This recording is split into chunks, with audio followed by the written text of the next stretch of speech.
जब ये नजरें मेरी उसकी कातिलाना नजरों से मिल गई, बिना खंजर के ही आंखों से वार कर गई।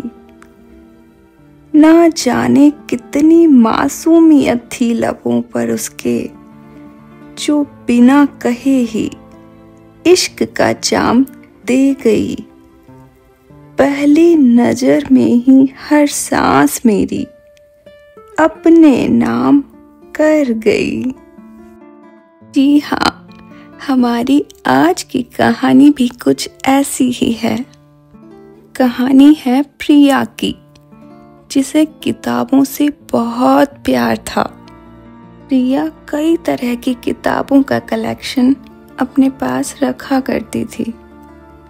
उस दिन भी प्रिया कुछ बुक्स खरीदने बुक स्टॉल पर गई।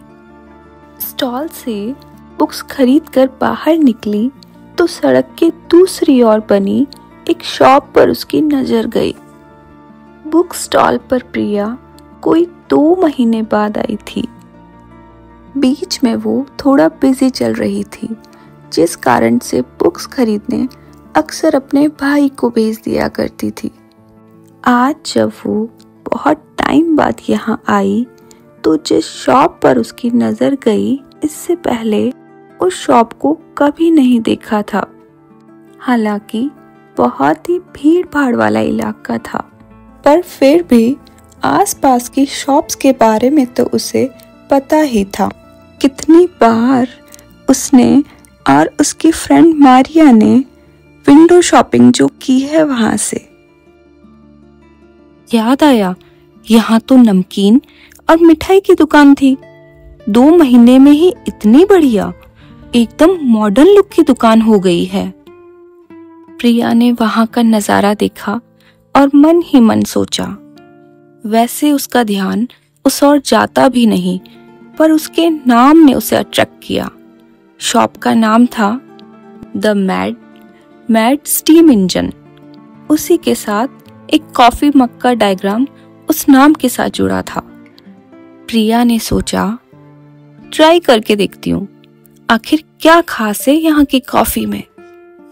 कॉफी पीते हुए बुक्स भी पढ़ लूंगी। ऐसा सोचकर वो शॉप में गई। 2-4 टेबल छोड़कर ज्यादातर फुल थी। यंग क्राउड ही था। डेकोर भी बहुत शानदार था। एलिस इन वंडरलैंड का थीम था। फूलों और घड़ियों से सजी थी दीवारें। उसके बीच बीच में द स्टीम इंजन लिखा था और बहुत ही डिफरेंट डिजाइन के बाउल्स और उनकी पेंटिंग्स उस वॉल पर बनी थी, जिनसे स्मोक निकलता हुआ दिखाई दे रहा था। सजावट से निगाहें हटते ही सबसे पहली नजर उसकी गई काउंटर पर। हाँ, सही है, काउंटर के बाहरी हिस्से पर भी बहुत ही प्यारी पेंटिंग्स बनी हुई थी, लेकिन उसकी नजर उस पर नहीं बल्कि काउंटर पर खड़े एक लड़के पर गई। वो लड़का मोबाइल पर कस्टमर्स के ऑर्डर्स नोट कर रहा था। जैसे ही उस लड़के ने प्रिया को काउंटर की तरफ बढ़ते देखा, वो मुस्कुराया। Hello ma'am, welcome to the steam engine. हमारे यहाँ की दीवाना बनाने वाली कॉफी आपको जरूर पसंद आएगी। कहते हुए उसने प्रिया का वेलकम किया। वो लंबे कद का था।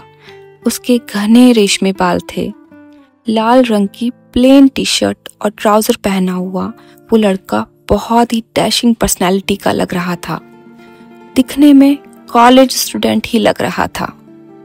उसकी ओर देखते हुए प्रिया की काली काली बड़ी आंखों में चमक आ गई। वक्त ठहरता हुआ लगा प्रिया को। माहौल भी साथ दे रहा था। आखिर कैफे में रोमांटिक सॉन्ग्स जो चल रहे थे। What would you like to have? Ma'am, what would you like to have? वो चुप खड़ी रही। शब्द मौन थे, पर मन हिचकोले ले रहा था। क्या सोच रहा होगा वो? उसने खुद को झकझोरा। मैम कोई जल्दी नहीं, टेक योर ऑन टाइम। वो मुस्कुराया। सांवली रंगत पर होठों की मुस्कान के साथ उसकी आवाज कोई तराना ही गा रही थी। 1 कॉफी प्लीज। बोलते हुए प्रिया के शब्द रुक रुक कर निकले। गुड चॉइस मैम, आप पहली बार आई हैं, इसीलिए किंग साइज कप में कॉफी सर्व करूंगा विथ नो एक्स्ट्रा चार्ज। नहीं नहीं, आप मुझसे पूरी पेमेंट लें, प्रिया ने अपना क्रेडिट कार्ड उसे थमाते हुए कहा। उस लड़के ने उसे एक रिसिप्ट दिया और काउंटर के दूसरी ओर चला गया। 2 मिनट बाद वो कॉफी लेकर वापस आया। प्रिया कप लेकर एक कोने में जाकर बैठ गई। पहली सिप ली और फिर से उसकी नजर उस लड़के पर गई। आखिर क्यों अट्रैक्ट हो रही है वो उस और इतना? क्यों? कॉफी का पहला घूंट गले में उतरा तो लगा दिल में प्यार भी उतर गया है। Love at first sight. कितना मजाक उड़ाती थी वो जब भी कोई उसे ये बात कहता। उसे क्या हो रहा था? हर घूंट के साथ दिल में मानो कोई जल तरंग बज रही हो। क्या मिला कर दिया है उसने कॉफी में? क्या प्यार का पाउडर भी डालता है ये? क्या उसका फोन नंबर मांग ले? कॉफी फिनिश करने के बाद वो बाहर निकलने लगी तो आवाज आई, डू कम अगेन। उसने मुड़कर नहीं देखा। क्या पता मुड़कर देखती तो खींची ही चली जाती उसकी ओर। अगले दिन प्रिया कोचिंग क्लास में बैठी बेसब्री से मारिया का इंतजार कर रही थी। हमेशा लेट आती है। प्रिया को मारिया के लेट आने पर बहुत गुस्सा आ रहा था। आखिर आता भी क्यों नहीं? वह मारिया को बताना चाहती थी उस लड़के के बारे में। सॉरी प्रिया, यार बहुत ट्रैफिक था बाहर। मारिया अपना बैग डेस्क पर रखते हुए प्रिया के पास बैठ गई। प्रिया का चेहरा देखकर मारिया समझ गई कि उसकी प्यारी फ्रेंड, उसकी बेस्ट फ्रेंड उसे कुछ बताने को बेताब है। अच्छा बोल दे फटाफट, सर आ गए तो 2 घंटे तक तुझे बात पेट में रखनी पड़ेगी और फिर तेरा हाजमा खराब हो जाएगा। प्रिया ने उसे घूर कर देखा, लेकिन उस पर गुस्सा होने का टाइम नहीं था। 10 मिनट में क्लास जो शुरू होने वाली थी। यार कल मैं एक कॉफी शॉप में गई थी, मारिया ने लापरवाही से कहा। तो इसमें क्या खास बात है? चुप बैठकर सुन। वहां था कोई, वहां काम करता है, हो सकता है पार्ट टाइम जॉब करता हो। उसमें ऐसा ना जाने क्या था मारिया, मुझे लगा कि वही मेरा ड्रीम बॉय है। इससे पहले किसी लड़के को देखकर ऐसा मीठा मीठा एहसास नहीं हुआ। यार उसके सामने मैं बोल तक नहीं पा रही थी। यार क्लास के बाद में वहां जाकर देखते हैं, हो सकता है शिफ्ट में काम करता हो, पर नंबर तो मिल ही जाएगा ना। ओ माय गॉड प्रिया, तेरे गाल टमाटर के जैसे लाल हो रहे हैं। देख तो कितना ब्लश कर रही है। तुझे तो प्यार हो गया है मेरी जान। कहाँ है वो कॉफी शॉप? मारिया का एक्साइटमेंट भी बढ़ता जा रहा था। यार बुक शॉप के सामने। उसका नाम भी बड़ा मजेदार था, कुछ अलग सा। रुक सोच कर बताती हूँ। उसका थीम वंडरलैंड का था। क्या नाम था उसका? यार नाम याद नहीं आ रहा। The mad steam engine. पीछे से एक आवाज आई। प्रिया पीछे मुड़कर देख पाती, इतने में ही प्रोफेसर अंदर आ गए। मारिया ने उसका हाथ पकड़ा और कहा, यार आगे देख, सर आ गए हैं।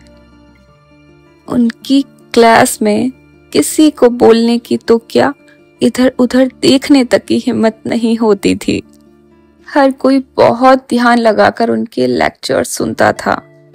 प्रिया के कान लेक्चर तो सुन रहे थे, पर दिल और दिमाग दोनों बेवजह उछल कूद कर रहे थे। प्रिया सोच रही थी, किसने कहा होगा कोई मनचला जो उस जगह जाता होगा और उसे उस कॉफी शॉप का नाम पता होगा। कोचिंग क्लास में ज्यादा परिचय किसी से नहीं होता। जब प्रिया आकर बैठी थी तो पीछे की सीट खाली थी। कौन कब क्लास में आया, कौन ध्यान रखता है। जाहिर है जो भी पीछे बैठा था उसने मारिया से बात करते हुए सारी बातें सुन ली होंगी। उसके अंदर एक सिरहन सी उठी थी उस आवाज को सुनकर। मन कर रहा था कि पीछे मुड़कर देख ले। वही तो नहीं, उसका वहम है। मारिया ने उसे कहानी मारी, हौले से फुसफुसाई, यार अपने मन को काबू में रख, प्रोफेसर की निगाहें तुझ पर ही है। कुछ पूछ लिया तो तेरी शामत आ जाएगी, क्लास में मजाक उड़ेगा सो अलग। आज शायद प्रिया की किस्मत अच्छी थी जो प्रोफेसर ने क्लास 1 घंटे में ही खत्म कर दी। उन्हें किसी जरूरी मीटिंग में जाना था। उनके जाते ही प्रिया ने पीछे मुड़कर देखा। प्रिया शॉक हो गई। उसे एक झटका सा लगा। वही लड़का बैठा था। प्रिया की हालत तो ऐसी हुई कि जैसे काटो तो खून नहीं। उसके चेहरे के एक्सप्रेशंस देख वो लड़का हंसा और बोला, हेलो, आई एम चिराग। और उसने एक कागज का टुकड़ा प्रिया को थमा दिया। उस पर फोन नंबर लिखा था और लिखा था, मेरी शिफ्ट कल शाम की है, तुम तब तक आ सकती हो, to sip the coffee again. Priya ने उस कागज के टुकड़े को अपने हाथों में दबा लिया। उसकी दिल की धड़कनें कोई धुन गुनगुनाने लगी।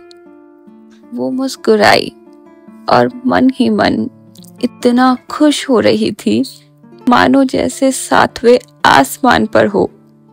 उसे यकीन नहीं हो रहा था कि उसके साथ ये सब हो रहा है, मानो जैसे सपनों की दुनिया में चली गई हो। सब कुछ उसे एक सपने के जैसा लग रहा था। आखिर उसे अपने सपनों का ड्रीम बॉय मिल ही गया।